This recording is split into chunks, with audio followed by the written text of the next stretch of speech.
muslimka cadow ku ah inay yihiin hana ogaadaano weliba qofka xiga gacanta inta loo saaro asaga ha dilo aniga taasaan arki lahaa buu yidhi ninka lagu magacaabo cumar ibn khataab radia allahu tacaala canhu.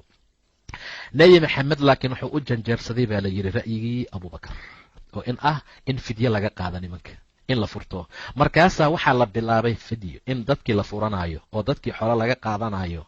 nimankii reer maka ahaa waxay bilaabeen inay kusoo noqnoqonayaan magaalada madiina asoo qof kasta doonaya asiirkiisa in markaa loo sii daayo taasuu markaa doonaya. dadka lasoo qabtay waxaa ku jiray ninka lagu magacaabo abilcaas ibnu rabiic. abulcaas ibnu rabiic waa taqaaniin, waa zaynaba binti rasuulillahi ninkeeda gacantaa lagu soo dhigay. zaynaba waa gabadha nebiga uu dhalay sala allahu calayh wasalam. abilcaas ibnu rabiic oo habro wadaaga ay ahaayeen baa qabay. intaa wixii ka dambeeyey nimankii gacanta lagu soo dhig ayuu ku jiray. weliba asaga waa la soo qahray oo min rabin inuu dagaalka soo galo, laakiin ha rabo ama yuusan rabine kolley wuu soo galay. mar allaala markii gacanta saa loogu soo dhigay nimankii qafaalkana ha la fakiyo la yidhi, yaa zaynaba waxay soo dirtay qof ayada mas-uulka ah, waxay u soo dhiibtay lacagtiibaa intay la yaraatay yaa waxay ku soo dartay silsiladii dahabka ahayd ee habeenkii arooskeeda hooyadeed u hadiyeysay way ku soo dhex dartay. ninkasuu u soo socday nebiguu u yimid sala allahu calayhi wasalam, farahu ka saaray si abilcaas loogu sii daayo gabadhiisa.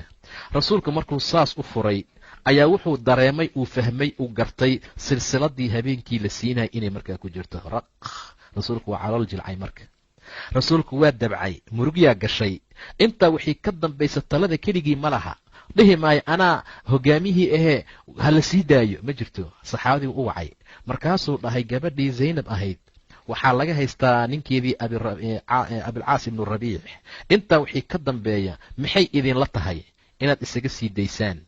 markaad iska sii daysaanna xoolaheedii aad u celisaan.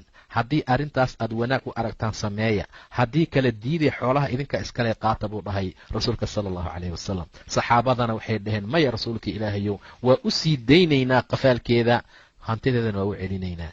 saasaa marka waxeedii loogu celiyey, abilcaasna loo sii daayey. xilligaas laakiin waxay ahayd xilli aan weli la mamnuucin nimanka gaalada ah in gabdhaha muslimaadka ah ay kala tagaan, oo way is aroosi kareen oo isla joogi jireen ilaa sannada 6 bay soo degi doontaa markuu ilaahay dhihi doono laa hunna xillun lahum walaa hum yaxiluuna lahunna.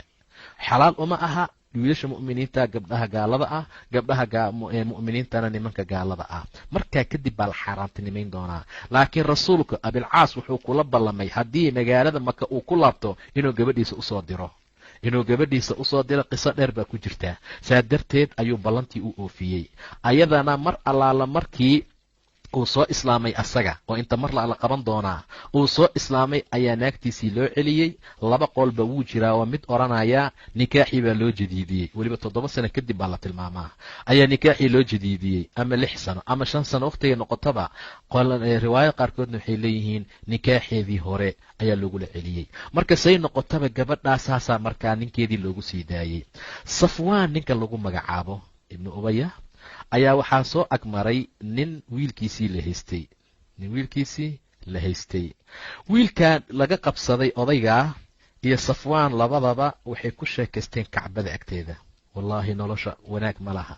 haddii abijahal dhintay, haddii ubay ibnu qalaf dhintay, haddii cuqba ibnu abi muciid uu dhintay, haddii nimankii noocaas ah dhammaan la dilay oo meeshaa lagu laayay, wallaahi nolosha gadaashooda ceysh fiican iyo wax fiican ma laha buu yidhi. markaasay cabaar sheekaysteen. nin baa wuxuu yidhi marka bal ka waran haddaan aniga intaan baxo aan nebi maxamed soo dilo. nebi maxamed haddii aan soo dilo, weliba aniga layga shakan maayo. wahab wiilkayga ayaa la haystaa, waa cumeer ibnu wahab ayaa wiilkaygaa la haystaa. marka magaalada madiina gelitaanka aan gelayo laga shakin maayo. waxaan iska dhigaa nin wiilkiisa soo furanaya, markaasaan dadka u aari doonaa oo qalbigooda wax farxad geliya aan samayn doonaa. intaan nebiga u kuurgalo oon leeb u qaato ama gamuun yaan soo dili doonaa, si annagana ciilka nahay uu markaa nooga baaba'o. laakiin buu yidhi deen fara badan baa laygu leeyahay, saaxiibulciyaalna waa ahay. deynta waxaan ku gudana ma haysto, ciyaalkaygana waxaan u dhaafo hantiya ma laha. labadaa haddaysan jiri lahayn waa bixi lahaa, maxamedna waa soo dili lahaa. safaan aad buu uga faa'iidaystay arrintaa. markaasuu yidhi deyntaada iyo ciyaalkaagaba ani isaar. deyntana anaa kaa gudaya mahmaa kaan ama mahmaa balaq intay gaarto, ciyaalkaagana ciyaalkayga lagu soo darayaa, wax noloshooda kaafiya ayaan aniga haystaa buu yidhi. waayahay, arrinta hadday saas tahay noo qari. waa la wada aamusay. qof kasta wuxuu yidhi yaa la bannaanka la bixini sirtaan, ani adiga qaas anoo ahaato. cumeer muxuu sameeyey? intuu soo baxay buu seeftiisii soo qaatay, sun buu ku dhex riday oo weliba khatar badan, si nebiga jirkiisa hadday saa u gaarto isla markii uu dhinto. saasaa markaa loogu talagalay. markii saas loo geliyey suntii, uu soo baxayuu seeftiisii faraskiisii soo qaatay, magaalada markuu soo galay madiina. wuxuu u socdaa inuu nebi moxamed soo dilo sala allahu calayhi wasalam. ujeeddadiisa uu ku qarinayana ay tahay inuu iska dhiga nin cunugiisii furanaya. markii masaajidka uu saas ugu dhowaaday, yuu ratigii uu saarnaa ama gaadiidkiisii kasii degaayo. saxaabadana meeshaasay masaajidka agtiisa fadhiyaan. cumar ibnu khadaab baa dhex taagan, waa la sheekaynaya. alla hebel waa dagaalamay. xamse ma u jeedeen siduu qoorta waxa uga gooyey? kan ma u jeedeen qaswatu beder suu u dagaalamay? farxaddii iyo shukrigii ilaahay bay haayaan subxaana wa tacaala. aad bay u sheekaynayaan. nasrigii iyo guushii ilaahay siiyey ka sheekaysanayaan. jabkii gaalada ku dhacay ka sheekaysanayaan. ayagoo saas iskugu mashquulsan yaa cumar ibnu khadaab waxaa ka dhacday hal mar oo milicsi ah. saasaa ilaahay amarkiisa ishiisa saasuu meel u fiiriyey. waa kana cumeer ibni wahab oo kasii degaya gaadiidkiisa, seeftiisana garwaaxsan, nebigana u socda sala allahu calayhi wasalam. haada alkalb buu yidhi cumar. eygaa ma u jeediin? waa cumeer ibni wahab. wallaahi nin shar u yimid ma aheen, wax kale ma aha. cayn buu ahaa iyo jaasuus. intaan magaalada maka joognay asaa gaalada nagu iftiimin jiray. wallaahi kelbigaas khabiidka ahee maakirka ah yuusan nebiga dhagrine, orda buu dhahay. marka saxaabada nebiga isku wareejiye. marka hore nebiga intaad u tagtaan saas isugu wareejiye dhammaantii, gaarka qabta. waa soo baxeen saxaabadii, nebigay saas isugu soo wareejiyeen. cumarna waa soo baxay. markaasuu yidhi yaa rasuul allah, cumeer ibni wahab ayaa bannaanka taagan, mana u malaynayo shar ma ahee wax kale inuu u yimid, seefna waa garwaxsan yahay, iisoo geli buu dhahay nebiga sala allahu calayhi wasalam. cumar ibn alkhadaab intuu cumeer u soo baxay yaa kuleetiga intuu saas uga qabtay, seeftii inuu saas ugu wareejiyey, xariggii seefta ku xirnaa iyo qoortiisa iyo shaarkii uu watay kuleetigii, wixii o dhan uu saas isugu qabtay. saasaa loo wareejiyay. waa bahdelan yahay. waxaa ka muuqda dandaro, rafaad. asoo saas u wada oo saas xaaladiisu ay tahay lasoo jiidaayo yuu nebigu u soo geliyey cumar radia allahu tacaala canhu. cumar aladii faraqa bayna alxaq waalbaatil. cumar wamaa adraakuma cumar. saasuu ahaaya asoo dhanba nebigaa loo keenay. mar nebi moxamed markuu arkay dandarada iyo rafaadka ka muuqda, sida nin maskiinka loo haayo iyo dandarada uu ku jiro, yaa cumar atliqhu, iska sii daa buu dhahay. day cumarow. cumar wuu sii daayey. ka akhur baa layidhi, dib uga bax. gadaal buu uga baxay. iisoo dhowow buu yidhi cumeyrow. wuu usoo dhowaaday. markaasuu yidhi cim sabaaxan. waxaa dhahaya cumayr, subax wanaagsan macnaheeda. cim sabaaxan. cim sabaaxanta nagadaa buu dhahay nebiga. ilaahay wuxuu noogu bedelay salaamtaa salaan ka khayr badan. taxiyatu ahliljanna, assalaamu calaykum waraxmat ullaahi wabarakaatuhu. taasuu ilaahay noogu bedelay. ee maa jaaa bika yaa cumayr, maxaa ku keenay meeshaan? markaasuu yidhi waxaan u imid inaan canugeyga furto. canugaaga inaad furtood meesha u timid? haa. maxaabay seefta awoodatid maahan? haddana nin maskiin ahoo ilmo furanayo maa seef soo qaata? mise inuu baryootamo tuugtamo, intaanan haya halayga qaado, intaanan halay daayo inuu yidhaahdo waayo. markaasaa wuxuu yidhi qabaxa allahu suyuuf, seefa allah duleeye. maxaan seefa ku qaadnay maalintii beder? haddaan seef wax ku qaadayno beder baan wax ku qaadi lahayn. runta ii sheeg buu yidhi, maxaad u timid cumeyrow?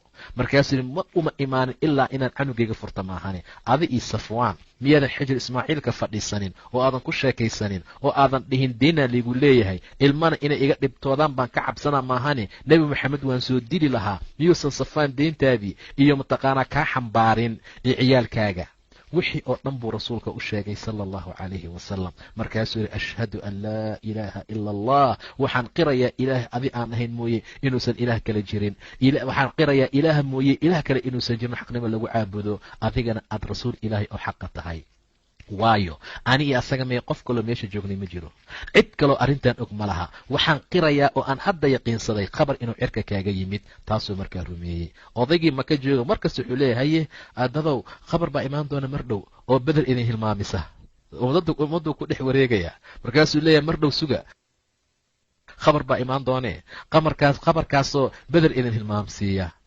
qof kasta oo yimaada oo madiine ka yimaada wuxuu leeyahay war ninkii cumeera iga warrama war kama hayno sidii loo dhahay yaa qola timid markaasay dhaheen cumeer wuu islaamay. kelimadaas waxay ku noqotay biriq korkiisa ku dhacday oo kale. rasuulkana markuu cumeer ibnu wahab islaamay wuxuu yidhi walaalkiin qur'aanka iyo diinka bara oo fahamsiiya. markaasuu xoogaa qur'aan iyo waxbaa lasoo xifdi siiyey. mar allaala markii uu soo baxay uu yimidna wuxuuba ka bilaabay odaygii gurigiisa aniga waan islaamay buu yidhi. xaalada noocaasa markaa ogow. qaswatu beder markii xoolahaasaa loo kala qaadqaatay nebiga sala allahu calayhi wasalam waxaan soo sheegnay ra'yigii abuubakar inuu qaatay oo ah in laisfurto. ra'yigii cumarna la qaadan waayey. markaasaa subaxii markii la gaaray abuubakar iyo nebigoo fadhiyo ooynaya ayaa cumar u yimid radia allahu tacaala canhu. maxaa idinku dhacay yaa rasuulallah, adii saaxiibkaa maxaad la ooynaysaan? wallaahi waxa ii sheega, haddii aan ooyana waa sidii la rabay, haddii oohin aan iska waayana waan is oysiinayaa buu yidhi. markaasuu rasuulku yidhi sala allahu calayhi wasalam xalay qur'aan baana lagu soo dejiyey oo lagu diidan yahay ra'yigii aan qaadanay oo lagu taageerayo adiga ra'yigaaga. ilaahay muxuu soo dejiyey maa kaana linnabiy an yakuuna lahu asraa xataa yuthqinna fi lardi.